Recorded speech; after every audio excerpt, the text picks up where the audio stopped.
Hello, welcome to our peer-to-peer sessions, collaboration, a deep dive with Marisol Rosa. My name is Hendrik Hernandez-Resto. I am the creative specialist for New Bedford Creative. Thank you for joining us today. Before I go any further, please enter your first and last name in the chat, along with your email for our records. Thank you. Peer-to-peer series is geared to enrich, educate, and connect creatives within our community.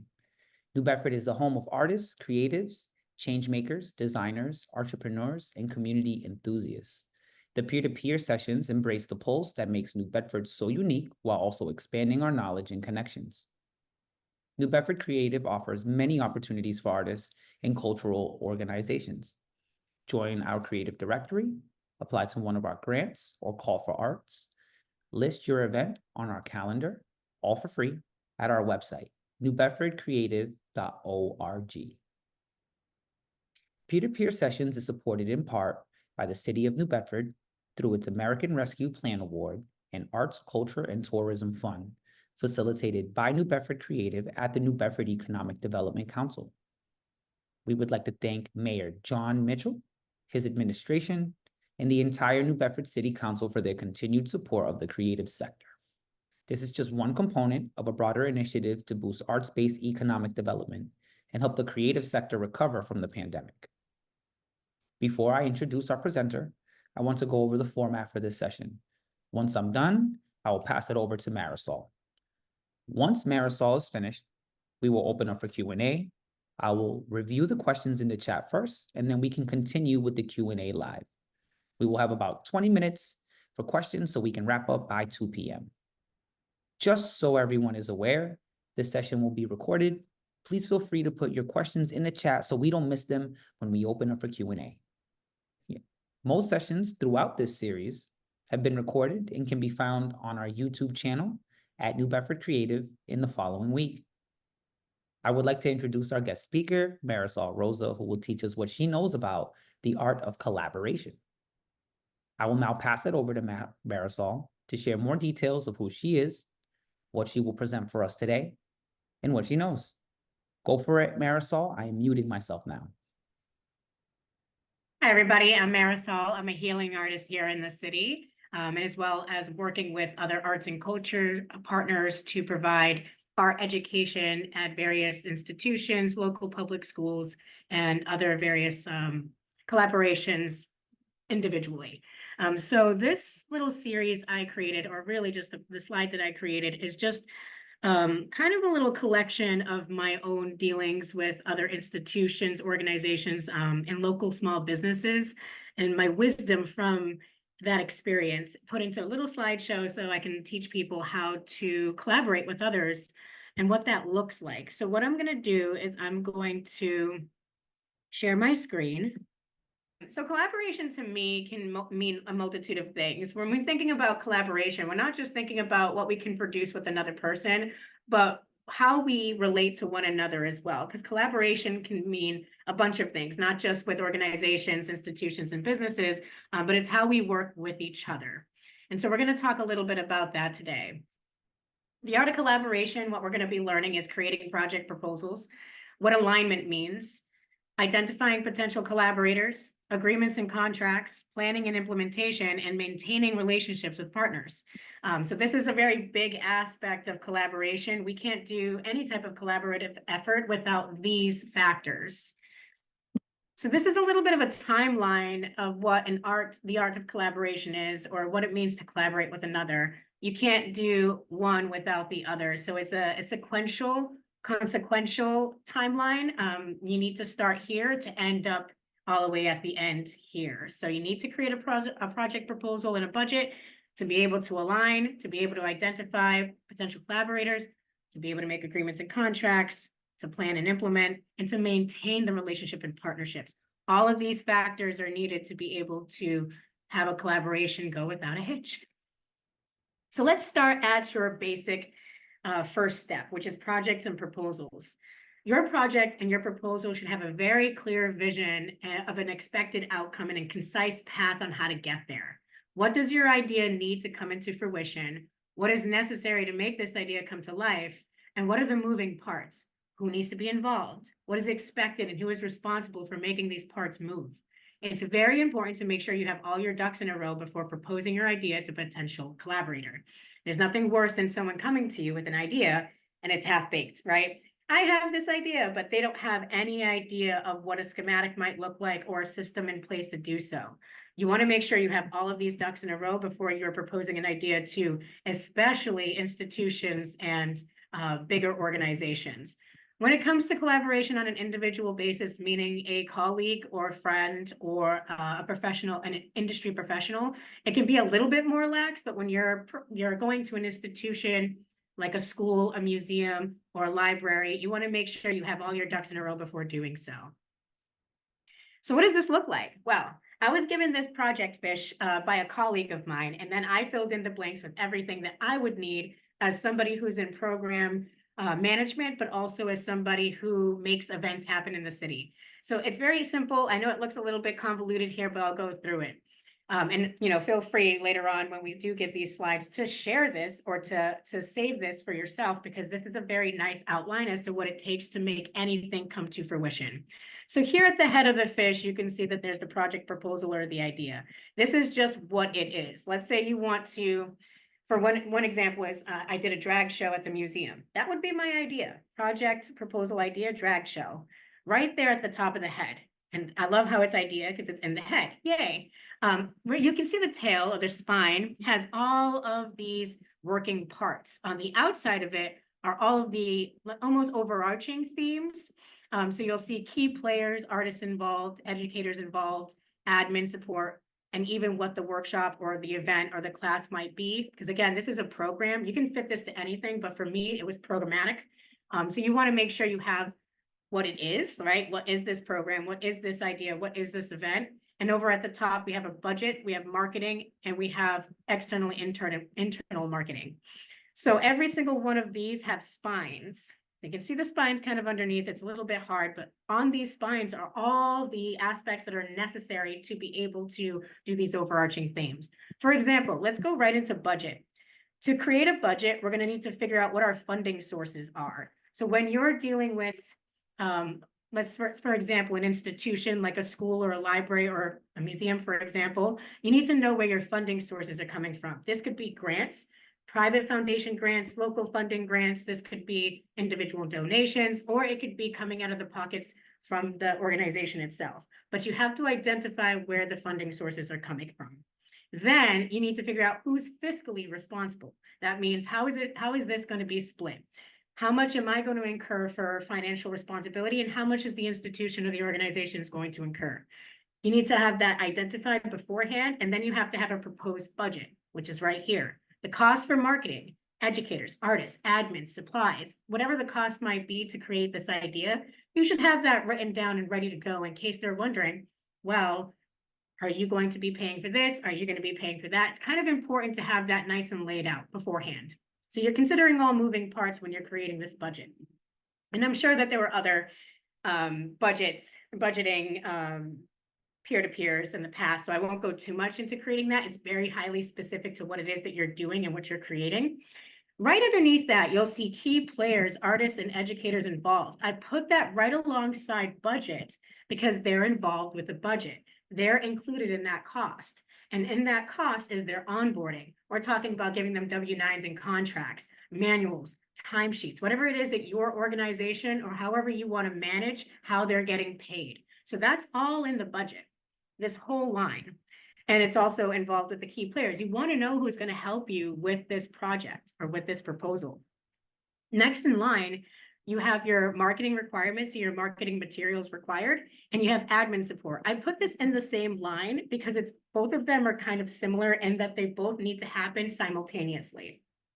That being said, marketing requirements and materials required are absolutely necessary to get the word out. And what does that look like? Well, for me, in the way of hiring educators, I always want to know what their artist bio is, a statement, a photo of the artwork and or workshop that they plan on teaching, a headshot, so I can give them a nice photo on our website. And then when you look at admin support, how am I going to help them bring this idea to fruition, or how am I going to work together with them to get my idea into fruition? Well, we're going to design a workshop together, or we're going to create this event together. I need to collaborate with them and order the supplies necessary. I might have to help them design the workshop. Maybe they're helping me design the workshop. So that's all in the center here. We have the idea and we have to work together to come to some sort of plan with it. And this is happening at the same time as the marketing, creating flyers, putting this on the website, accessing our affiliate media sites. So we're not just marketing on our ends, like for the institutional perspective. We don't just do it with our newsletter to our constituents. We're sending marketing materials to our media affiliates. We are uploading calendars on our local calendar sites. We are uploading various marketing efforts to our affiliate media sites. There's a few ways this goes out into the ether, so to speak, but it's important that you have your artist bio, your statement ready, a picture of your artwork, make sure it's a nice clear picture that can be used in various platforms, and you have a headshot nice and ready to go. Also an idea of how you want to work together. So this happens kind of after the budget and after you figure out the ins and outs of who's being responsible for what. Next up, we have this external and internal marketing. So you've gotten all this marketing ready. Now you have to put it on your web page. Again, affiliate media sites, you're marketing it to local media, and then you're implementing the class workshop right here. So this kind of goes in tandem. After you're done marketing, then you get the workshop going. It's kind of worth noting right over here, it says take attendance and take photos. This is something that oftentimes gets missed. There's a reason for taking attendance and taking photos. If you plan on collaborating again, or if you plan on doing this class again, or this event again, or whatever this is, you want to get pictures of it so that you have pictures for future marketing for another event that may be similar. Or just to give people a FOMO for the next thing you have going on. Whatever it is, you want that for social media posts, you want that for records. And in the case that you have funding sources, like in your budget, your funding source is from, let's say, a grant from a local or private foundation, you're going to need those numbers. You're going to need demographic information right here. And I wish I kind of put it here, but I didn't, and I'm going to make a mention to it right here. Take attendance also means provide surveys as well. So if you're thinking like reporting, like you have to report on a grant, you almost want to include a survey, not just for customer or patron or participant satisfaction, but also to capture demographics. This is a great time to do so. Right after the class, you give them a survey, you slip that right in, you find out where you could have done better, or who you access, what demographic you targeted, what those numbers might look like, so that you can record right here at the end, record your strengths and weaknesses, your success indicators, and points of improvement. That way you have a plan for the next collaboration.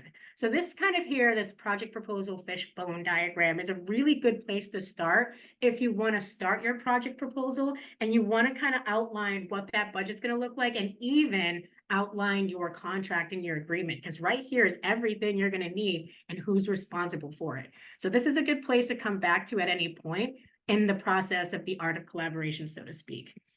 So moving forward, budgets. Budgets are an interesting thing because it's really highly dependent on the idea. Obviously, some ideas are bigger than others, some are smaller than others. So it's really important to kind of do some research here on what it's going to cost to make your idea come to fruition. So before you propose your idea to a potential business, an organization, or a collaborator, it's important to create the budget for a plan. This will help you and the collaborator understand who's fiscally responsible for certain parts of the proposal. It creates a clear and concise list of supplies and labor costs that will allow each party to clearly see which party is responsible for what directive or goal. This ensures that there are no surprises or discomfort when speaking on financial matters, because let's be real, we have all had very uncomfortable conversations about cost, overhead, what it's going to cost, and who's going to do what. So having a budget really does help kind of demystify that. So here we've got our creative proposal and our budget. We've gone to step number 1. Now we're going to go to step number 2, which is alignment. And I know I'm a yoga teacher, so it's not just chakra alignment. We're not just talking about aligning our bodies, mind, and soul. We're talking about our mission and our vision. We have to understand, what is our mission and vision and philosophy? What do we value? What is our long-term vision? What are our philosophies? What is our mission? This is important when we're looking at ourselves and when we're looking at another person to work with, because if we can't identify within ourselves what we're trying to do with this vision or with this project or proposal, how do we expect somebody else to jump on board with us if we don't have a clear defining line as to what it is that we're trying to accomplish here? So it's really important to understand that. We're also trying to figure out who we're trying to serve. We need to provide a target audience or demographic. Who are we providing our service for? It's very important to understand who you're trying to target in this, because that will help you identify a partner too. If you're looking to serve schools, you wouldn't try to work with a bar. If you're trying to work with children, you're not going to go to a bar to work with children, right? So you have to understand demographics and who you're trying to collaborate with to bring your idea to fruition.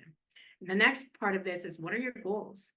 What are you hoping for? Is there a feasible action plan to get there? And what are you hoping to accomplish? So this is what alignment is. It's aligning yourself to what it is that you hope to seek, and then getting somebody else to align with you, which brings me to our next point, which is identifying potential collaborators. So once you've aligned yourself and where you are and what you're trying to get, where you're trying to get to, this is where you can start to look at who you might want to work with for this idea or this proposal. So we have a few different collaborators here. We have institutions, local businesses, and individuals. When we're looking at institutions, we're looking at schools, museums, libraries. When I say institution, I'm talking about an organization or an institute or a place of business that has to follow certain systems and parameters to operate. That's what an institution is. That's going to be a lot harder to penetrate than, let's say, a local business like a gallery or a studio or a small business, because that's a direct line of contact. The local business has a business owner, and you usually just deal with the business owner in regards to what it is that you're hoping to accomplish. Institutions have hierarchies. They have a chain of command.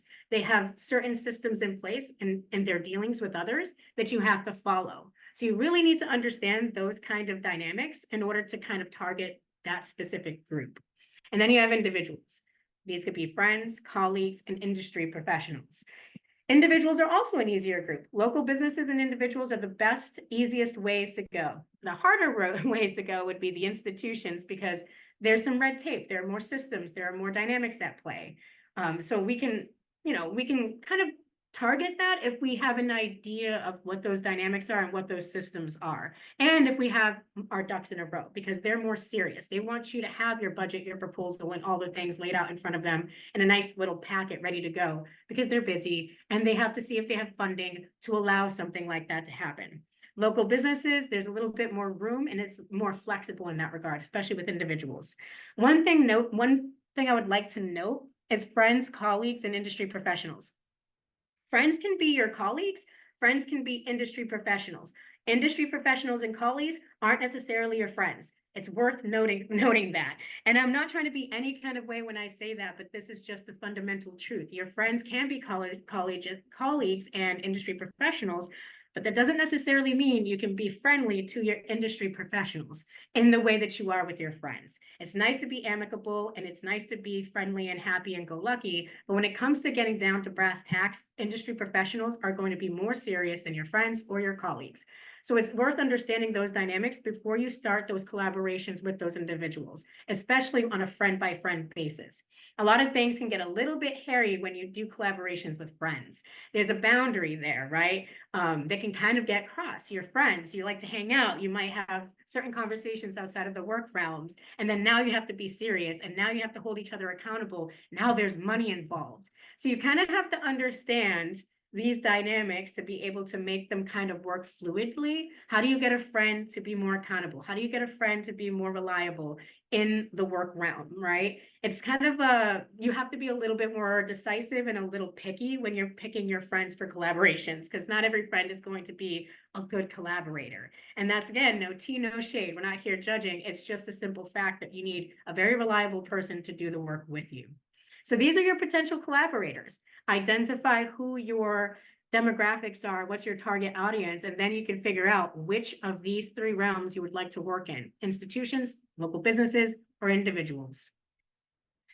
Right here, we get right into our agreements and contracts. So once you've identified your partner, this is when you can create your agreement and contract, because again, It's specific to the type of collaborator you want to work with. So that could be a school, an institution like a school, a library, or a museum, or it could be a small business, or it could be an individual. It's very important to note which one it is and make that kind of apparent in your agreement and contracts. And it also changes the nature of your agreement and contract as well. Depending on whether or not it's an institution or an individual, the institution may require more from you to be able to create their agreement and contract. So here you have, yay, you picked your collaborators, woots, woots, now what? Refer back to your project proposal. In the project proposal, you've identified what it takes to make a project or idea come to life. Use the project proposal to make a contract or an agreement. This contract and agreement will be the glue that will hold the individuals or entities accountable for their roles and responsibilities. Be clear about your timeline and deadlines for all action items and finished products. Outline these expectations in the agreement. It's so very important that you're very clear and concise about the timeline of when the things need to be handed to you, but also when you'd like the finished product to be. It's very clear. You have to have this all kind of clearly laid out in the agreement.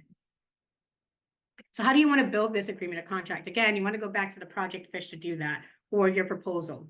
Outline the entity or individual's responsibility to the goal. Remember, during the process of identifying your collaborators, they want the same thing you do. That's why you pick them.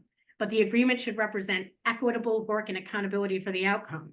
So though they're having the same, vision and mission as you want to make sure both parties are equally responsible for the work that's about to be done. This is called accountability. It also builds trust. Use the project fish to determine the roles and the responsibility. This is key. Also be sure to outline clearly and concisely the financial responsibility to each person who is involved. Payment for hours needed to complete the project, overhead costs, and other related fees and costs that may arise, such as marketing efforts and other subcontractors. All of this is very important when building an agreement or a contract. So here, as you can see, we're almost through it. We're at our agreements and contracts. We're moving into our planning and implementation. So we already have a little bit of our planning, right? We did the project fish. We already know the outline, the bones of what we need to do. Now we're going into actually doing it. Refer back to your project fish. See, it always goes back. This will be the bones of your implementation. This will serve as the structure to how you need to move to complete the project. Here's some advice, unsolicited or solicited. Understand that your deadline is your deadline. Others have their own deadlines. When planning, factor in that you may need to give a little buffer to include additional time. Remember, you're working with other people with their own jobs, their own projects, their own contracts. They may have other deadlines. Have discussions about what's realistic and feasible for those deadlines. Pro tip, create a shared task list or a calendar with deadlines for this project. This will help others stay on task and keep them accountable. I highly suggest doing a shared calendar with specific dates, and NB Creative is actually really good about this. You guys already know how to do this in spades. We get a list of all of the peer-to-peer sessions and all the workshops and networkings that we have available to us. It's on a calendar, it's in a document, we get emails. If that's what it takes, that's what it takes. But consider that when you're building your budget, that's admin cost. So really think about this when you're doing this project proposal or your budget. After all is said and done, let's say you've done the work, you have your finished product, yay, successful. We did a whole beautiful event that went off without a hitch. You got your data and everything. Now you want to be able to maintain the relationship. This is the end. We're at the end of our collaboration. You want to be able to maintain the relationship. What does maintaining the relationship means? Well, we want to be honest. We want to be open. We want to give feedback. And in that, there's some reciprocity. We have to receive openness. We have to receive honesty. We have to receive feedback. We have to relinquish defensiveness, relinquish our control, find amicable solutions, and create a plan for the future. Now, not every single project is going to be, without a hitch, right? We want to make sure we're capturing things as they're happening so that we can create a better way forward in the future, especially if it's just a brand new idea that's never been done before. There are going to be some hiccups. So it's important to be honest with yourself and be honest with others what those hiccups are. Have some transparency, but also release the defensiveness. No one's blaming, no one's shaming, no one's hurting. These three things need to be shelved when it comes to collaboration, because again, remember, you picked this collaborator for a reason, because they had the same mission, vision, and idea as you did. Both of you guys are trying to target the same demographic. Both of you guys are trying to get the same work done. So knowing that, you should release any type of defensiveness when it comes to any type of constructive criticism. You can't do this kind of work without some sort of feedback. And feedback's important to get the job done, and also to come and to make the whole plan, the event, the whatever it is that you're hoping to get done better, because we're always trying to strive for better. And this brings me to the end. Thank you guys. If you have any questions, you can drop it in the chat.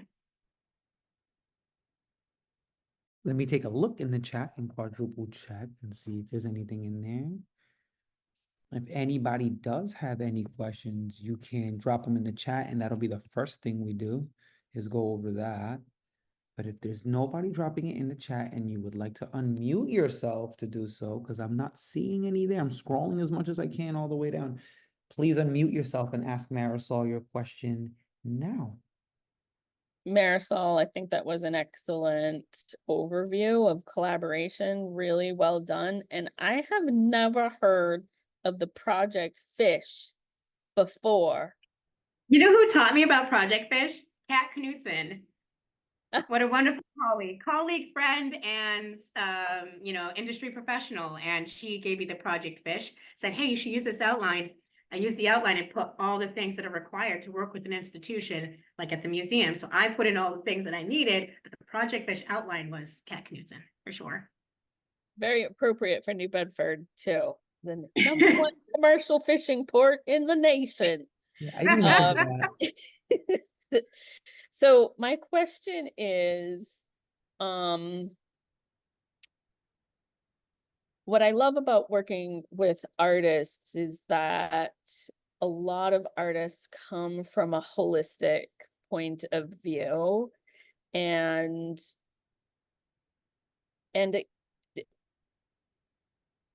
on the opposite end, on the institution side, it's, and you touched on this, it's a hierarchical infrastructure. And when those two entities meet, there is this tension there.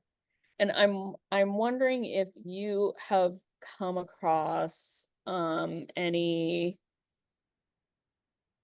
best practices in your own work that you say, as an artist, especially as a healing artist, I do love what you said about the feedback.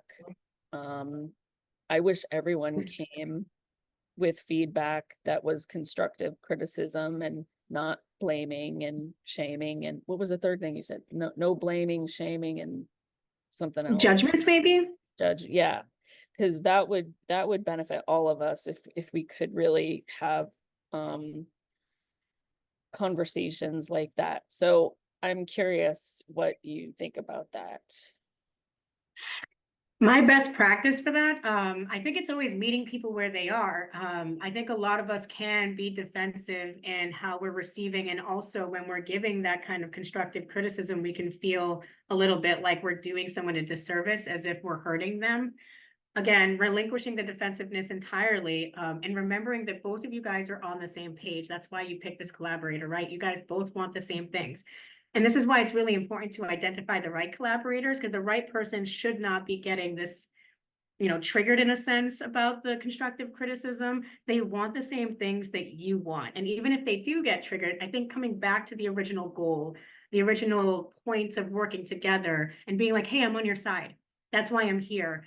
Let's talk about how we can make it better. I'm not trying to blame you. I'm not trying to shame you. I'm not judging you. And if I came across as if I was doing so, I want you to know that I just think that this can be a better, a better event or a better collaboration in the future. And it's just to make sure that we're doing it the way that feels best for all of us. Because that's the essence of collaboration, is working together in relation to one another, because a lot of people forget that that's what we're doing. We're relating to one another, and we're having other people relate to us. That's the basic fundamentals of collaboration, is working in partnership with one another.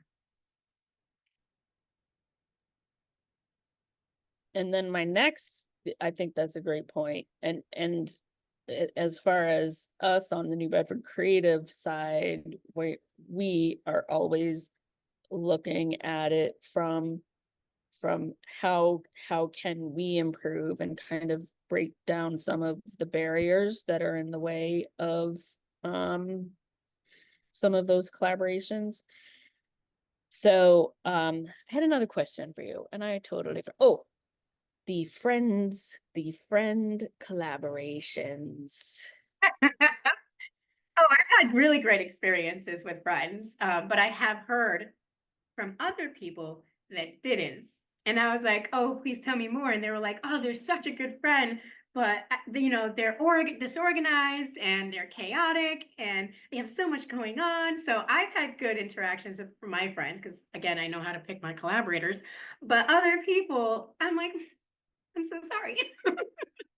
What was the question?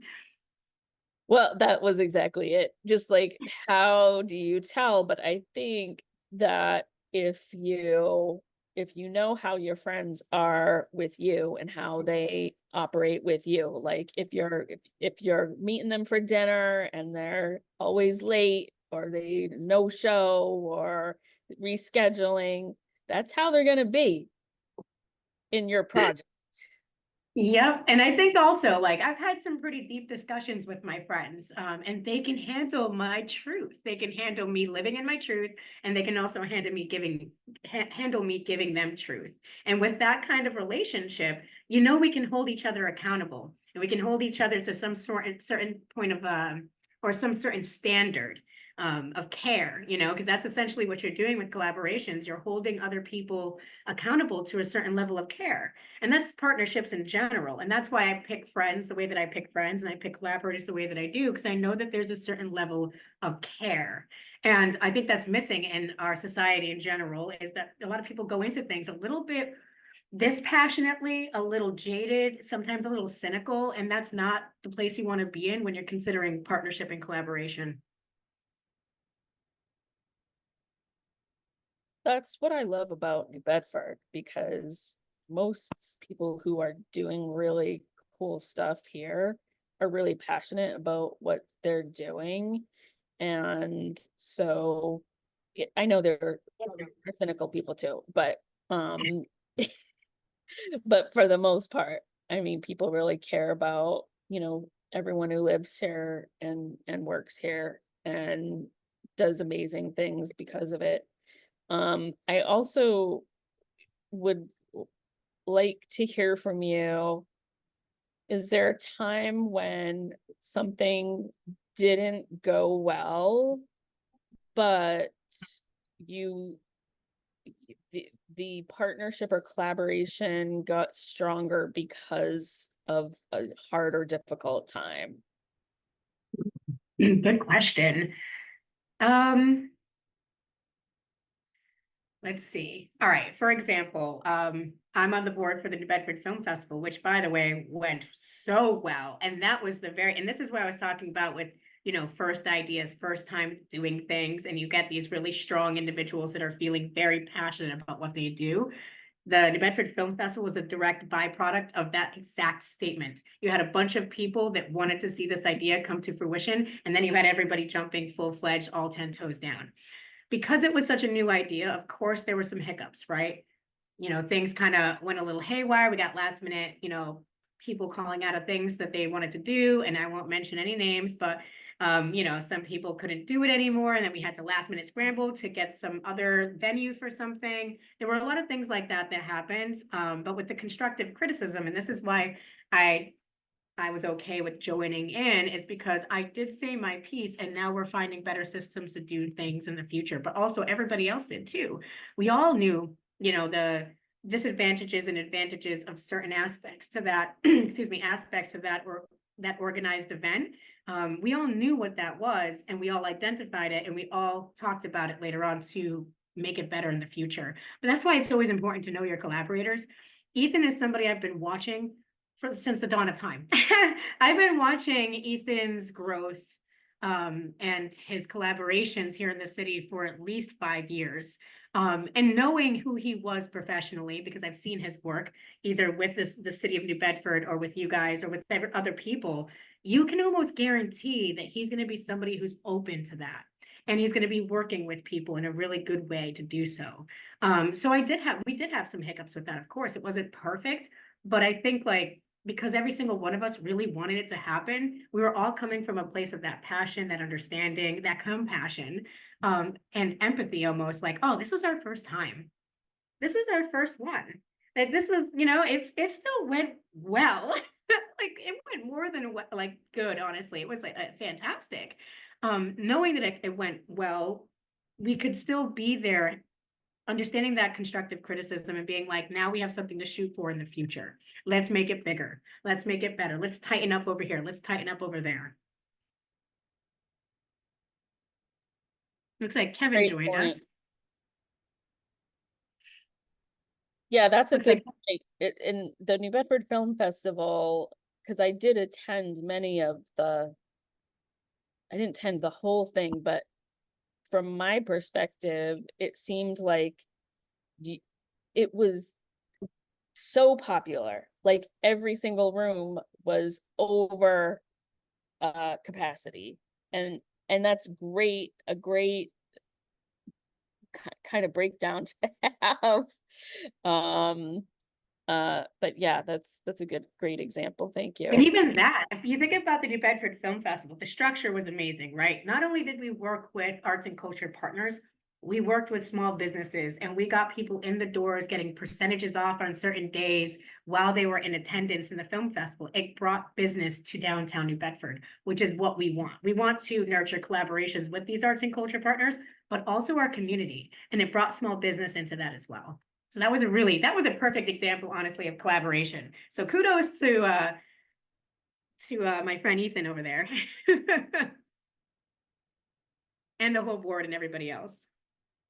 Oh, good question. For surveys, what are some of the must-have questions? Okay, so when you're contemplating surveys, at least for grants, right? Let's say you get a grant and you have your contract. The grant is perfectly laid out. You have to serve X amount of people from X demographic. It's important to put that in your survey.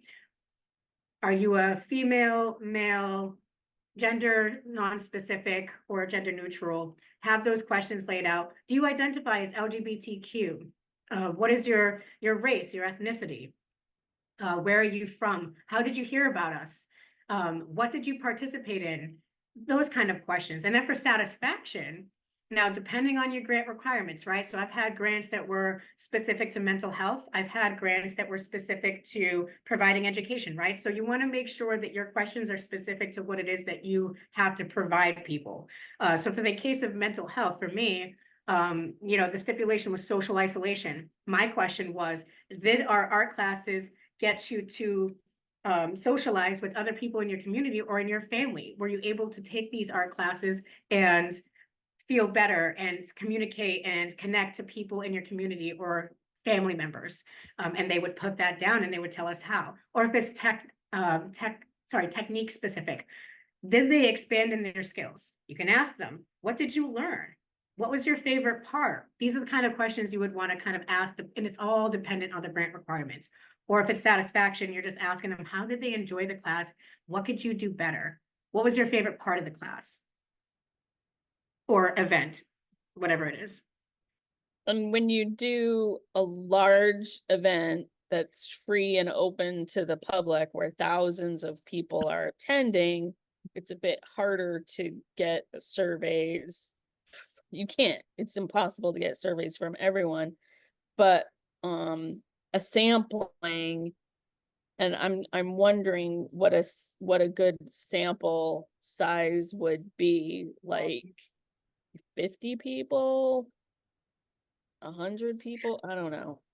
That too, and you can always incentivize too. You can always bring them back to the website and be like, you can get a $20 gift card to, I don't know, People's Prest. You incentivize it, say, hey, you could get this $20 gift card, but you have to do the survey. And then you can randomly select whoever did the survey to receive that gift card. There's always kind of ways you could do it, but you're right. With the larger group of people, it's going to be difficult, and sample sizes definitely go really hand in hand with that. I haven't had to do anything like that, luckily, because I haven't had big enough events and big enough classes to do that. And I've always been able to capture data using surveys, smaller surveys, but sampling, I'm sure someone who knows more about sampling can answer more questions about that. And there's Also one. general information too. Sorry, not to cut you off, but for things like some schoolings, some schools, public schools will have demographics for you already. That's part of the enrollment process. So you can always contact local public schools. You can always figure out the library's demographics just by looking at the area, and you can do sample sizes with that as well.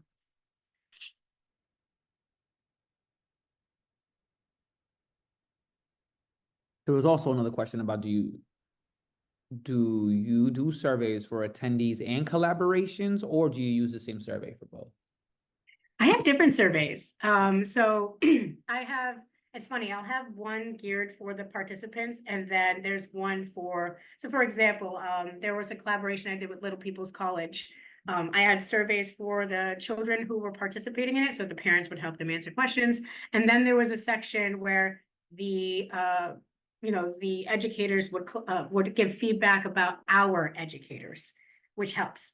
That's constructive feedback. I would want to know how our educators did with, classroom management, or with what the class was, the activity or the craft, who responded well to what were the hangups, what were the almost kind of obstacles or barriers or limitations they were met with. That's all really important data to understand how to make a better program in the future.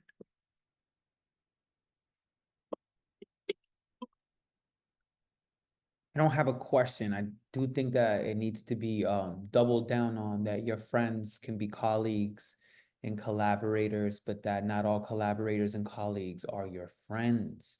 I think that's I need to snap for that one. That's a poetry bar right there. As somebody who worked in healthcare and had to learn the ins and outs of how different, you have to have a duality with a patient and then one with the doctor, right? Like it just doesn't work that way. And then maybe even another one with administration. And then you're cool with security. So you can hang out with them in a certain way, but that's not unilateral across all disciplines. And it's not, as far as the hierarchy goes, it's safe to feel it out and see what it's like, right? Because I think that that's something that we miss. I know that I definitely missed it.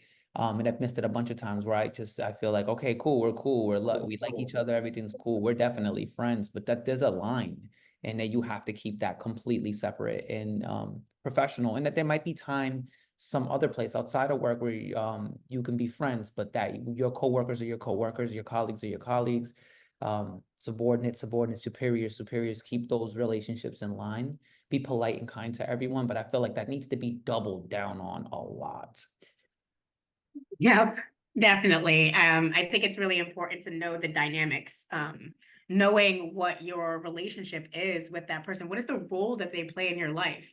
You don't want to overburden people too, right? Like if you're really good friends with somebody and they're there for you in a lot of aspects in your life, and now you're asking them for work endeavors as well, and you're asking for collaboration, understand that you will overcharge that person, meaning your energy literally will overcharge that person. It will become as if they're taking in too much of yours and you're taking in too much of theirs. And that's where you're just like, you're getting almost sick of each other in a sense, like, oh God, I don't want to see this person today, but you still have this goal. You collaborated, you said you wanted to get this thing done, and now you have to get it done, regardless of if you guys are annoying each other, but that's because you've blurred those lines. Now you have all of this collaboration you have to do with them, and now you can't show up for them as a friend, or you have all this friend type obligation for them, and now you're having a hard time showing up for them for a collaboration. There's a nice balance between this, and I find sometimes people get stuck in this because they can't find that balance. There's too much of an overcharged energy there. That's why it's important to kind of almost draw the line. You're right about that. Creating the boundaries and the standards and expectations, and almost creating space for both of these things to coexist, but not at the same time. This is when people get burnt out.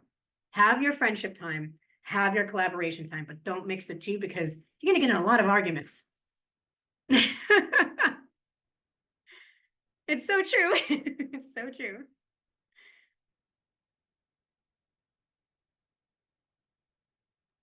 when you say collaborations, I think people might hear like a special project that you're working on, these rules. I think these rules kind of generally apply across most workplaces where, you know what I'm saying, keep your relationships the way they're supposed to be, and uphold that standard. Because I think that a lot of us social butterflies will walk into situations and think it's gonna be all great. I'm gonna, and it's like, hey, you know, there's a certain time and place for everything, and even in the most friendliest work environments, keep those Oh, relationships. I love what Shakira just put in the chat. Also, just because you are friends doesn't mean this is a free service. Barter or money should be exchanged. Friends can quickly feel weird or used when exchange doesn't happen after so many asks. This is so important. Your work is important. You're important. You're valuable. What you have to offer is valuable, and you can't shortchange yourself all the time. I've been asked for free services many times, and I have to put my foot down on that. Because my time costs money, my supplies cost money, my efforts cost money, all of that. And if I'm putting energy in that regard, energy is an equal exchange. I'm very much an energy person as a healing artist. This is something that I work with. Energy to me needs to be a little bit of the infinity symbol. It needs to look like this going interchangeably within one another versus something that just looks like this or just one way.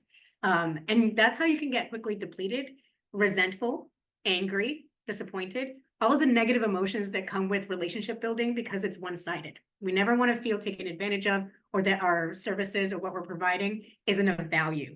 That's how we get our passion. That's how we feel like we're of use. I hate to say it, but we as people like to feel useful. And if people don't see value in our work, then we're not feeling ourselves, we're not feeling like we're providing something of value. And that takes a hit. Like that gives us a hit in our self-esteem, our self-worth, our confidence, and it makes us less passionate about the work that we do. So this is why exchanging is kind of important, whether it be bartering or money. Never feel weird about asking for that. Or, not even asking it, state that this is what you're willing to work for. This is what my services cost for this amount of time. If you can't, pay for this amount of time, maybe we can work on less time, but I'm still going to get paid. Great. I love that. Thank you, Shakira, for bringing that up.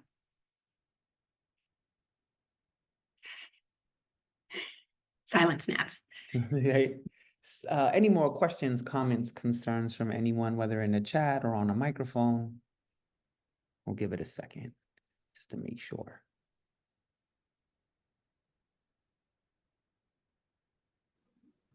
That friend thing is like There we the go. key piece. It literally is the key piece to everything. No matter what I've done for any event, whether it be like art side or like the Reggae on West Beach side or whatever, I've quickly learned that volunteer time leads to a lot of fallouts as well as like no-shows. Mm-hmm. So I think when people start respecting their friends and their talents and the services that they can offer by exchanging something, bartering something, paying them for their service, acknowledging them at minimum, goes a long way.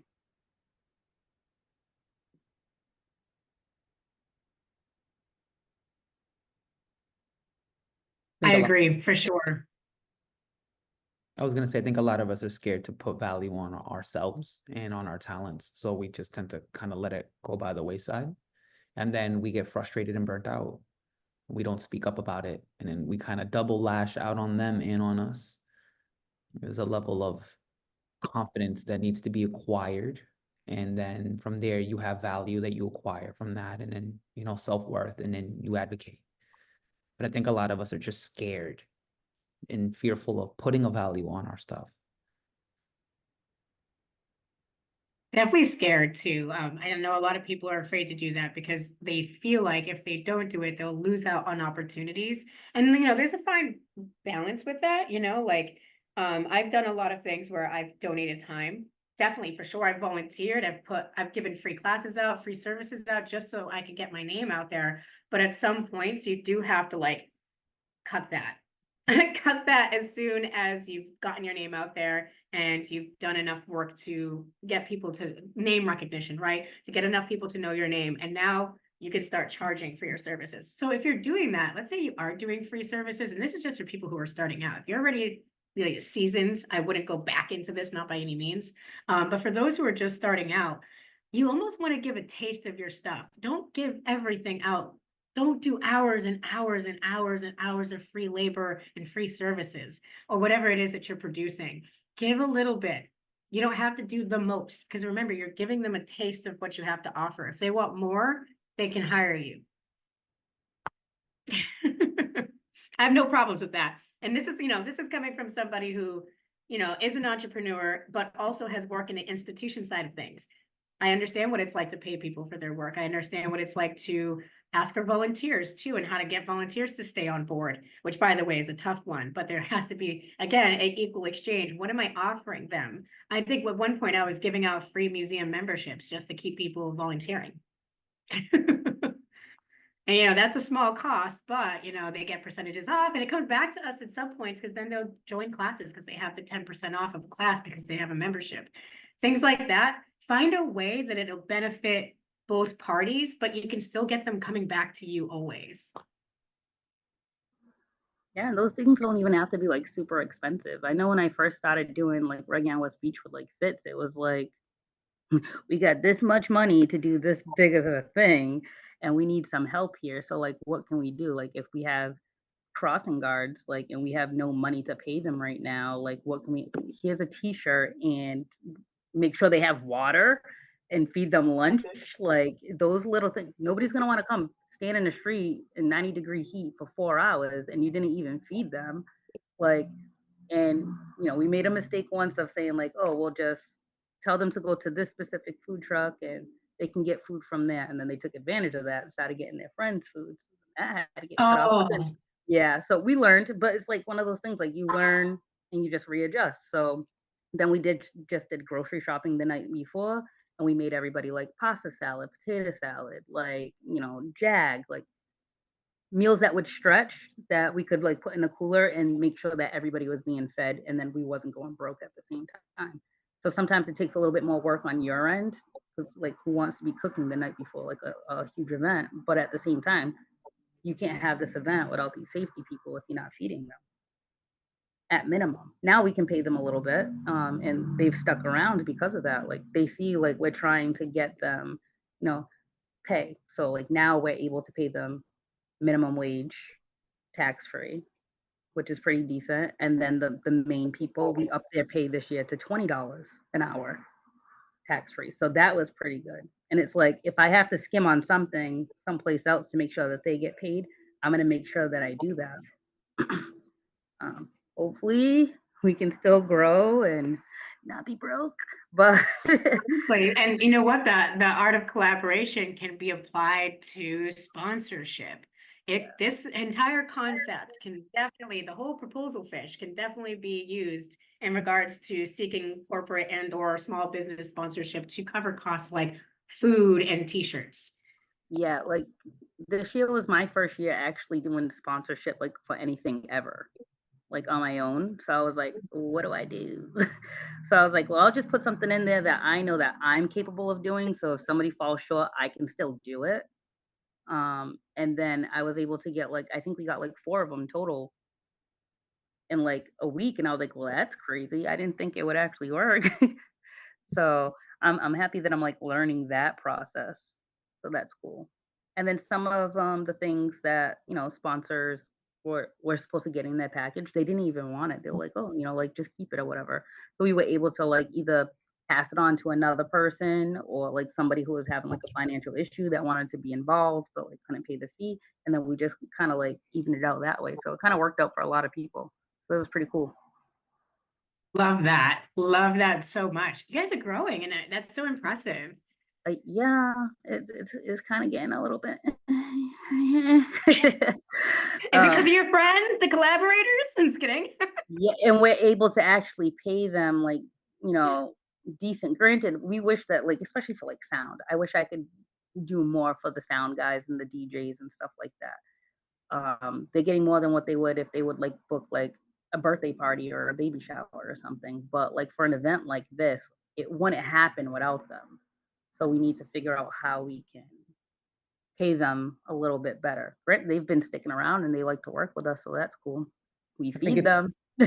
Yeah, I think it's one of the things that's completely understated about collaboration or event planning or anything like that is how much sacrifice goes into it for it to be successful. If you really want it to be successful, there's a level of sacrifice. I always tell that with my own friends. Hey, I'll sacrifice a little bit because I know it'll take us the rest of the way. And that's what we need, because if we're all Yeah. just breaking even, we're not gonna Me and go me and Fitz, anywhere. me and Fitz put our stipend back in, so we Mhm. don't take any payment. Yeah, see, that's what I'm talking about, stuff like that. But And it's even like, Yeah, time too. Putting in all the time. Time is the money. You're yeah. sacrificing So everything. again, West Beach, the last one was what, Sunday. yes, I it was. have to get those applications in for 2025, like next week. Yay, sounds fun already. So Any more You get questions some from did you get some anyone? good photos and them information? Did you get all the things for this? we'll go back to the friends thing. Local photographer. Oh no. They wanted to reach out to us. We said, you know what, we'll try this out and see how it works. Showed up to the first one. Great. Morning of, can't be there. So now I have to be a photographer at the event. So I'm like, all right.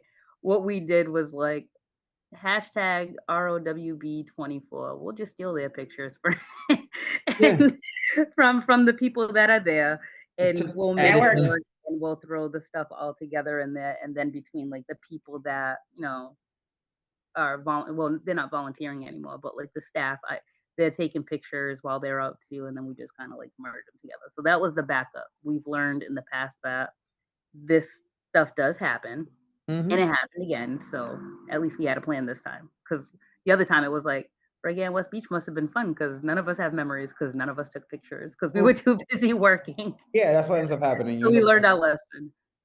in the work, Yep. isn't it? All right. So I guess we'll wrap this up and I'll do my outro if nobody else has anything else. All right, excellent. I want to thank you all for your time this afternoon. A great session. I'd like to also thank Marisol Rosa once again for their hard work. Also, I'd like to thank our funder, the City of New Bedford, for making this possible. Please be sure to visit our website, newbedfordcreative.org, and join our free creative directory. This is the list we use to promote on our social media throughout the year. Make sure to add your events, gallery exhibitions, or more to our calendar page that is linked to South Coast Today. We want our creatives to excel, and we are here to help. We have plenty of peer-to-peer sessions coming up. Please join us for our next session, Street Beat Salon, with Rhonda M. Fazio. That'll be happening Wednesday, September 4th, 2024 from 6 to 8 p.m. at 634 Pleasant Street, New Bedford, Massachusetts, 02740. Lastly, the recording of today's session will be on our YouTube channel within this next week. You can find us at New Bedford Creative on YouTube. Have a great day and thank you for your participation.